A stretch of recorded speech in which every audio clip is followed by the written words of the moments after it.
عرب کے اندر سال کے بعد عورتوں کا ایک میلہ لگتا تھا خانہ کعبہ کے پاس، صرف عورتیں اکٹھی ہوتی تھی، میلہ لگا ہوا تھا۔ ایک تورات جاننے والا یہودی عالم بھی آیا ہوا تھا، وہ بیویوں کے مجمع پہ نظر ڈال کے کہنے لگا، بیویوں مرد کا کام تو کوئی نہیں عورتوں کے مجمع میں بات کرنا، لیکن میں تمہیں ایک پیغام دینے لگا ہوں، اللہ کے آخری رسول جو مکے میں پیدا ہونے والے ہیں ان کے آنے کا وقت قریب آ گیا ہے۔ وہ بی بی بڑی خوش نصیب ہوگی جنہیں ان کی رفاقت ملے گی۔ عورتوں نے جب دیکھا کہ مرد آ گیا عورتوں کے میلے میں تو انہوں نے ڈانٹا جھڑکا، کہا چل اٹھا اپنی کتابیں اور نکل جا۔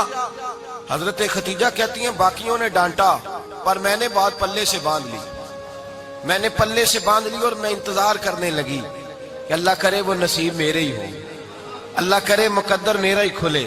آپ فرماتی میں تسبیح پڑھتی، درود پڑھتی، میں اس زمانے میں جو اللہ کا ذکر جس طرح ہوتا تھا وہ میں شروع کرتی، اور جب فارغ ہوتی تو میں التجا کرتی کہ اللہ میرے نصیبے کھول دے۔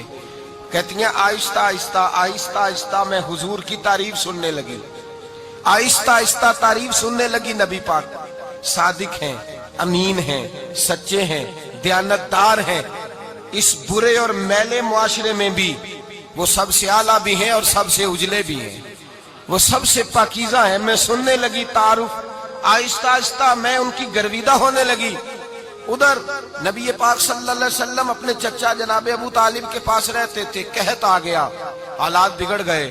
حضور سید عالم صلی اللہ تعالی علیہ وسلم سے چچا کہنے لگے بیٹے اگر مال تجارت لے کے شام جاؤ تو بڑا نفع کماؤ گے، ہمیں ضرورت بھی ہے، اور اگر ہو سکے تو ختیجہ کا مال لے کے جاؤ۔ نبی پاک نے کہا چچا میں نہیں کہوں گا کسی سے جا کے، میں نہیں کہتا کسی سے جا کے، جو میرے نصیب میں ہوگا میرا رب خود عطا فرمائے گا، میں نہیں کہوں گا۔ مصطفیٰ نے تو نہیں کہا۔ حضرت ختیجہ رضی اللہ تعالیٰ عنہ کہتی ہے میں نے خود اپنی خادمہ کو بھیجا، میں نے کہا جا کے پوچھو تو صحیح کہ میرا مال قبول ہوتا بھی ہے کہ نہیں، پوچھو۔ نبی پاک صلی اللہ علیہ وسلم سے پوچھا۔ حضرت ختیجہ کی خواہش ہے کہ آپ مال لے کے جائیں، حضور نے قبول کر لیا۔ جناب ختیجہ الکبریٰ رضی اللہ تعالیٰ عنہ کے غلام تھے، میسرہ ان کا نام تھا۔ جناب ختیجہ نے ان کو ساتھ بھیجا، فرمایا تین باتیں ارشاد فرمائی۔ ایک تو فرمایا سارا رستہ غور سے دیکھنا میرے نبی کے ساتھ کیا معاملات درپیش ہوتے ہیں، ابھی اعلان نبوت نہیں کیا، فرمایا ذرا غور کرنا، میرے مصطفیٰ کا مطالعہ کرنا اور مجھے واپس آ کے سبق سنانا، وہ جو تم نے چہرہ بددعا کی تلاوت کی ہو ذرا مجھے واپس آ کے سنانا۔ جنہاں نے دل پر جانی ڈٹھا ہو اکھیاں ہی تک لیاں، تو ملے ہوں تے ساجن ملیا ہوں ناساں لگ پئیاں، ذرا جا کے نا تلاوت کرنا اور مجھے دکھ۔ اور دوسرا فرمایا تم میرے غلام ہو تو مصطفیٰ کے بھی غلام بن کے رہنا، میں سنتی ہوں کہ کردار کے، افکار کے، نظریات کے، عظمت کے بلند و بالا، وہ جیسے کہیں ویسے کرنا۔ اور تیسری حضرت ختیجہ نے نصیحت فرمائی، فرمایا محمد ابن عبداللہ صلی اللہ علیہ وسلم کی رائے سے اختلاف نہ کرنا، یہ چلتے ہوئے معاہدہ کیا، جو وہ کہہ دے سو کر جانا۔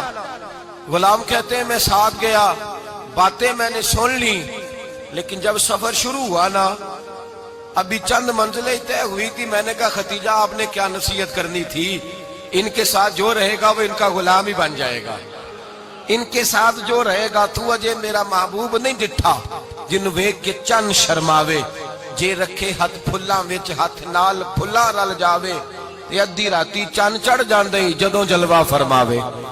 مایا جو بھی ساتھ رہتا غلام ہو جاتا۔ میسرہ کہتے میں گیا، تجارت شروع ہوئی۔ کہتے ہیں نبی پاک صلی اللہ علیہ وسلم جب منڈی میں پہنچے تو لوگ قسمیں اٹھا اٹھا کے مال بیچ رہے تھے۔ اللہ کے محبوب جب گئے نا تجارت کرنے تو ایک آدمی کہنے لگا چلو معاذ اللہ بتوں کے نام تھے لات و منات، کہنے لگا لات کی، عزا کی، منات کی قسم اٹھاؤ، تو نبی پاک فرمانے لگے ان کی قسم اٹھاؤں جن کا میں نام لینا بھی پسند نہیں کرتا، ابھی اعلان نبوت نہیں کیا۔ اور فرمایا ویسے بھی میں قسم دے کے مال نہیں بیچتا، خریدنا ہے تو خریدو، نہیں خریدنا تو نہ خریدو۔ کہتے ہیں لوگ قسمیں اٹھا اٹھا کے پیچھے جاتے تھے، پر میرے نبی جس سے رخ پھیرتے تھے وہ نبی پاک کے پیچھے ہو جاتا تھا۔ ماتے کئی گنا زیادہ نفع کمایا۔ ہم رستے میں تھے، حضور ایک درخت کے نیچے آرام کرنے لگے، ایک عیسائی راہب غار میں بیٹھا تھا، نکل کے آ گیا، مجھ سے کہنے لگا مجھے وہ جانتا تھا، میں سرا یہ کس کو ساتھ لائے، یہ کون ہے؟ میں نے کہا اہل قریش کے ایک معزز آدمی ہے۔ کہنے لگے یار جس درخت کے نیچے یہ لیٹے ہوئے ہیں یہاں عام آدمی نہیں لیٹ سکتا، یہاں وہی لیٹے گا جو اللہ کا سچا رسول ہوگا۔ یہاں دوسرا کو لیٹ ہی نہیں سکا. یہ رسول ہے، ان کا خیال رکھنا. کاش میں اس وقت تک زندہ رہوں جب یہ نبوت کا اعلان کریں. میسرہ کہتے ہیں میں غلام ہو گیا. نبی پاک صلی اللہ علیہ وسلم کی ادائیں مجھے بھانے لگیں. جب واپسی پہ نکلے تو گرمی بڑی شدید تھی. فرماتے ہیں جب دھوپ تیز ہوتی تو بادل کا سایہ آ کے حضور پہ سایہ کر دیتا. بادل کا ٹکڑا نبی پاک پہ. اللہ جانے کہاں بیٹھ کے لوگوں نے کتابیں پڑھی.